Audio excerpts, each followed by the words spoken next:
Today's gospel makes me think of the old adage, don't judge a book by its cover.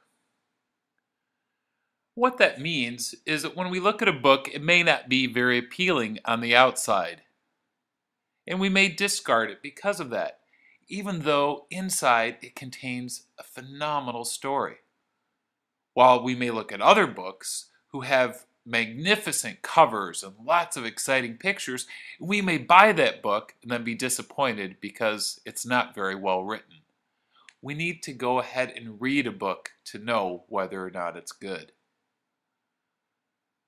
In today's gospel, Jesus tells a similar story about Jews who were shocked because Jesus said that the Jewish religious leaders were not really that holy and that they weren't that close to God. The Jews were shocked by this statement because they had seen their leaders as being holy, for they prayed all the time, they wore special vestments, they were even very devout about attending temple. People were even shocked when Jesus said that the tax collectors and the prostitutes were more favored by God, and that they would enter the kingdom of heaven before the Jewish religious leaders.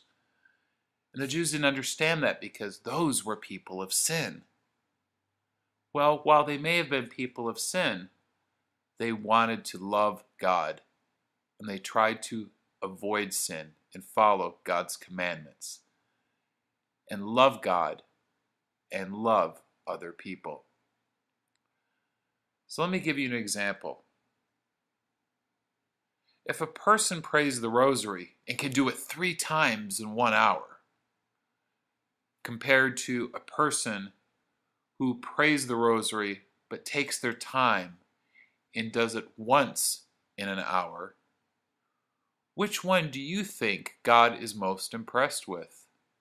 Well, I would have to say it's the person who takes their time and only does it once in an hour, because they're praying from their heart, while the other person is praying it just to get through it, and it lacks meaning.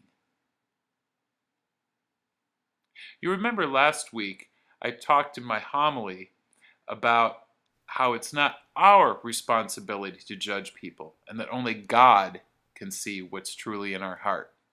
But yes, it is our responsibility to try our best to have a deep and meaningful relationship with God, and that we need to pray from our heart and try and follow God's commandments. That is what God wants. He loves us, and He wants us to love Him and other people. Bless you.